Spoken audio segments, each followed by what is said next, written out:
Pengalaman asing yang saya rasakan ketika saya di rantauan. Nah, mau tahu pengalaman apa saja sih yang saya masukkan tersebut?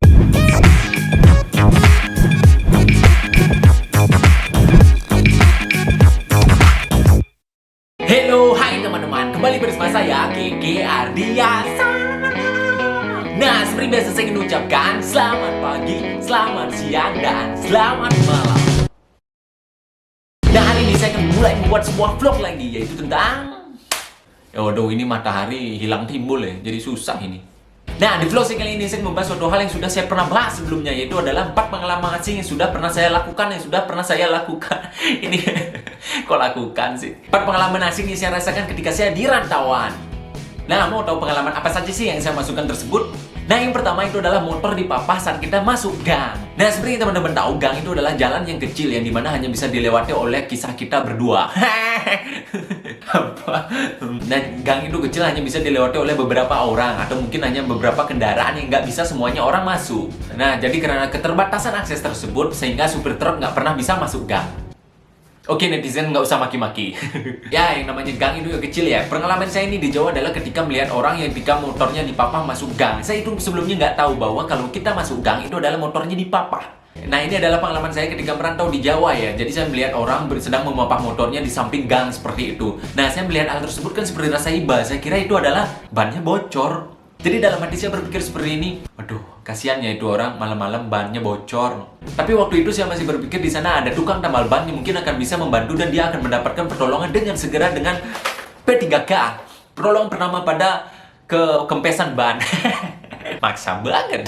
Nah, begitu. Jadi saya memiliki rasa iba ketika melihat orang memapah sepeda motornya malam-malam di dekat gang tersebut. Nah, jadi sebuah fakta terungkap. Orang yang saya lihat malam-malam waktu memapah motor itu tersebut ternyata bukan bannya bocor ataupun bannya kempes. Ya, ternyata ada tulisannya di sana. Ketika saya melewat gang tersebut ada tulisan seperti ini. Masuk gang, motor harap dimatikan. Nah, jadi di sana ada tulisan seperti itu yang artinya seketika malam motor itu memang harus dimatikan ketika masuk gang tersebut. Hehehe. Yang berarti rasa iba saya itu percuma. Ternyata orang itu bukan kena musibah, tetapi memang peraturannya seperti itu di sana. Nah, hal itu saya baru ketahui ketika saya berada merantau di Jawa. Karena dulu di Bali itu nggak pernah saya melihat hal seperti itu. Masuk gang itu jarang ya. Kalau di sekitar rumah saya itu jarang ya. Mungkin ada, tapi saya nggak pernah. Ataupun di sekitar lingkungan dari dulu, dari kecil sampai besar, saya nggak pernah melihat motor dipapah masuk gang di Bali tersebut. Maka dari itu ketika saya di Jawa ada motor yang masuk gang itu dimatikan, saya merasa, oh, begini. Hampir saja saya menerobos masuk gang dan ya terjadi keributan dan saya ya dikejar warga. Ya tidak. Ya, berkat itu saya selamat. Untuk tulisannya jelas, tepat. Kalau tulisan saya sendiri ya paling nggak kebaca. Tulisannya bagus soalnya. Nah, yang berikutnya adalah kerupuk di atas meja makan.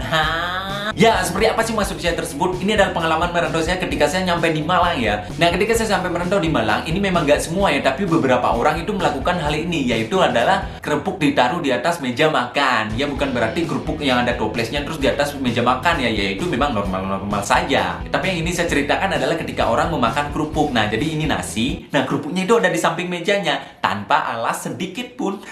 Nah, jadi saya melihat beberapa orang tuh ada kebiasaan seperti itu. Nah, nggak orang yang saya kenal saja, tetapi ketika saya ada di warung makan, ada juga beberapa orang yang seperti itu. Jadi kerupuknya itu ditaruh di atas meja, bukan di atas piring, di atas meja, samping meja makan kita.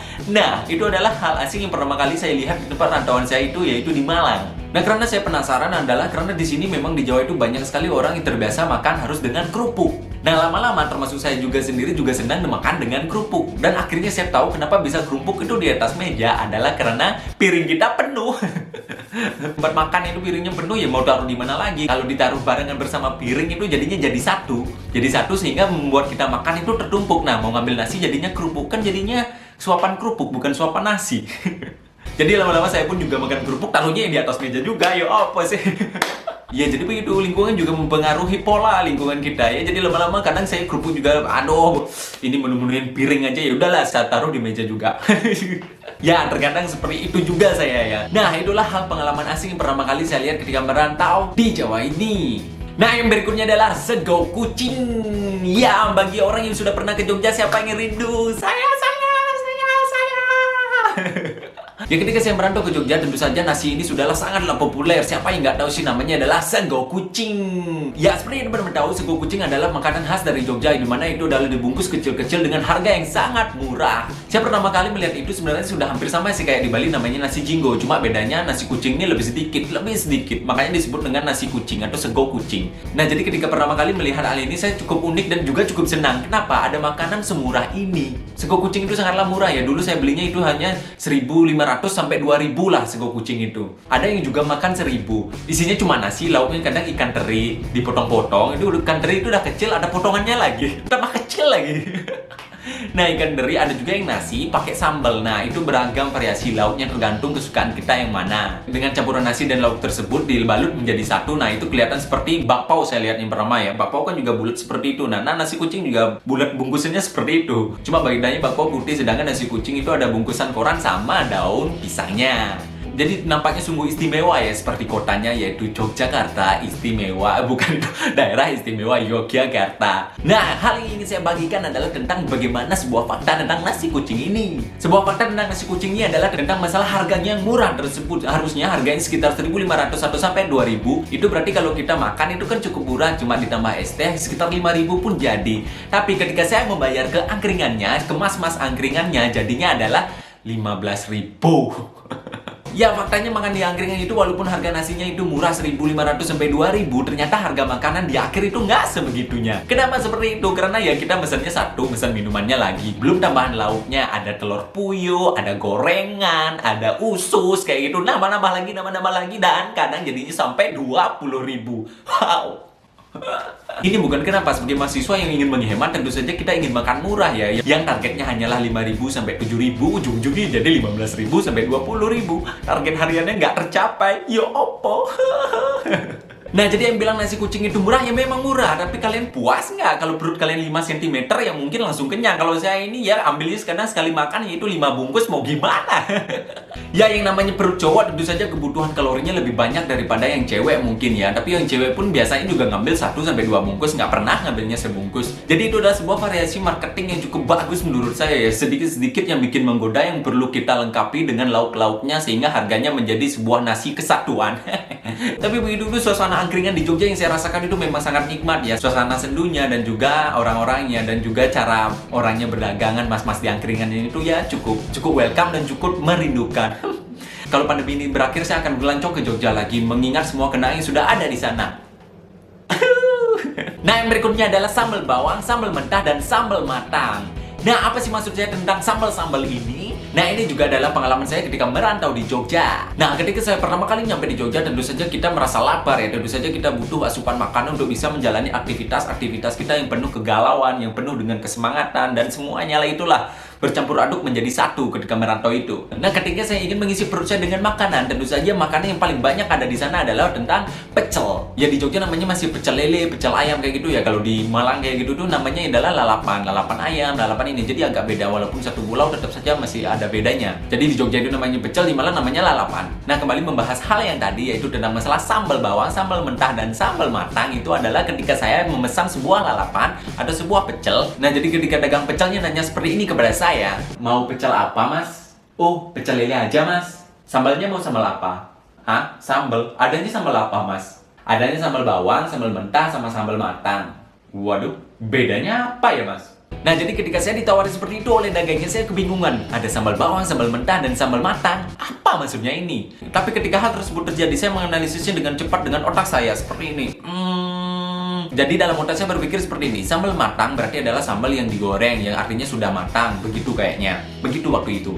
Nah, ketika itu adalah sambal mentah. Nah, sambal mentah ini pasti tidak digoreng. Berarti sambalnya asli murni ulekan begitu loh. Ulek-ulekan yang sudah langsung jadi seperti itu kayaknya. Nah, yang terakhir adalah sambal bawang. Sambal bawang ini apa? Mindset saya adalah bawang yang dipotong-potong kayak sambal matah. Itu di Bali kan ada sambal matah, itu kebanyakan dominan bawang.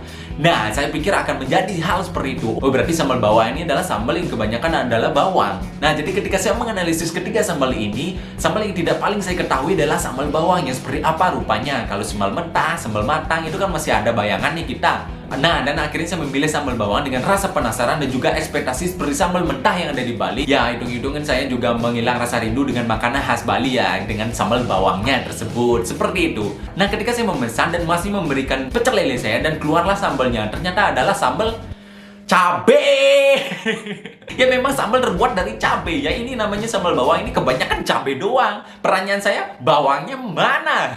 Dan akhirnya setelah lama-lama saya selidiki, ternyata bawang itu adalah bawang putih yang dicampur dalam cabenya tersebut. Kenapa namanya sambal bawang? Namanya aja sambal cabe lah, kecuali sambal bawang campuran cabe. Begitu. Jadi ekspektasi saya terpecahkan waktu itu ya. Jadi saya dikasih sambal dan ini sambalnya itu adalah cabe doang. Yang bener aja, nggak sekalian aja saya kasih cabe yang nggak usah dipotong. Weh, saya makan kayak makan tahu petis kayak gitu. Jadi karena sambal bawang itu murni banyakkan cabe ya, bawangnya sedikit saja. Jadi banyak sekali batu bawangnya itu. Nah, ketika saya makan tersebut, ya, kalian tahu rasanya ketika makan sambal bawang itu pertama kalinya saya itu kayak lomba 17-an Agustus loh, menjadi kancing di dalam beras. Nah, kan ada tuh lomba 17-an Agustus tuh kayak kita mencari kancing di dalam beras. Nah, begitu juga saya memakan sambal bawang tersebutnya karena banyak batu bawangnya tersebut ya. Saya menyingkirkan batu bawangnya terus mencari sambalnya. Seperti itu. Jadi makanan saya pertama kali itu penuh petualangan sekali ya ketika merantau tersebut ya, termasuk petualangan mencari sambal bawang yang menyingkirkan batu bawangnya. Nah, yang terakhir adalah lampu merah. Ngomong-ngomong jadinya 5 ya. Tadi saya nyebutin 4 ya. Berarti saya ulang ya. Saya akan mengesyapkan tentang 5 pengalaman asing saya ketika saya merantau. Nah, yang terakhir adalah lampu merah. Ada apa sih dengan lampu merah tersebut? Nah, seperti yang teman-teman tahu, lampu merah bahasa Inggrisnya adalah traffic light. Nah, sedangkan bahasa Balinya adalah lampu merah patuh kan? Ada apa sih dengan lampu merah? Ya, ada pengalaman unik saya ketika merantau di Jogja juga. Ini adalah lampu merah, di mana lampu merah yang disebut itu adalah Bang Jo. Teman-teman tahu lampu merah di Jogja itu disebut Bang Jo. Kenapa? Saya kurang tahu ya. Kayaknya alasannya adalah karena di sana ada lampu hijau, jadi disebut Bang Jo, hijau, begitu. Nah, ini adalah pengalaman unik saya ketika bertanya di jalan. Seperti yang teman-teman tahu, sudah bisa teman-teman bayangkan ya ketika ada orang yang menjelaskan seperti ini. Nah, jadi setelah ini sampean lurus, Mas. Setelah itu belok kiri, nah ketemu Bang Jo. Nah, sampean lurus mawon iku. Oh, berarti lurus, setelah itu belok kiri ketemu Bang Jo. Berarti lurus saja ya, Mas ya? Ya, Mas, benar begitu. Nah, ketika saya bertanya seperti itu, jika saya tidak bertanya secara detail, bisa teman-teman bayangkan kemana arah saya tentang Bang Jo tersebut? Nah, jadi saya mikirin pertama itu adalah Bang Jo sebuah warung. Warung ayam geprek kah? Warung lalapan kah? Pokoknya Bang Jo itu adalah mindsetnya adalah warung dulu itu. Ya bagaimana bisa ya namanya Bang Jo, berarti itu kan nama seorang. Nah, tapi untungnya kita klarifikasi lagi tentang Bang Jo tersebut. Bang Jo itu apa, Mas? Tempat jual makanan? Bukan, Mas. Bang Jo itu lampu merah. Oh alah, kok bisa lampu merah? Nah, begitu. Dan akhirnya lama-lama saya mengetahui bahwa Bang Jo itu adalah sebuah istilah untuk lampu merah. Jadi kalian yang belum tahu sekarang menjadi tahu kan? Dan kalian sudah tahu menjadi lebih tahu kan? Ya apa ya? Udah, mari kita jualan tahu. Nah, saya rasa demikian ya vlog hari ini. Saya mohon maaf jika ada kurang atau berlebihnya. Akhir kata saya ucapkan selamat tinggal, sampai jumpa, salam senyum favorit. Sayonara.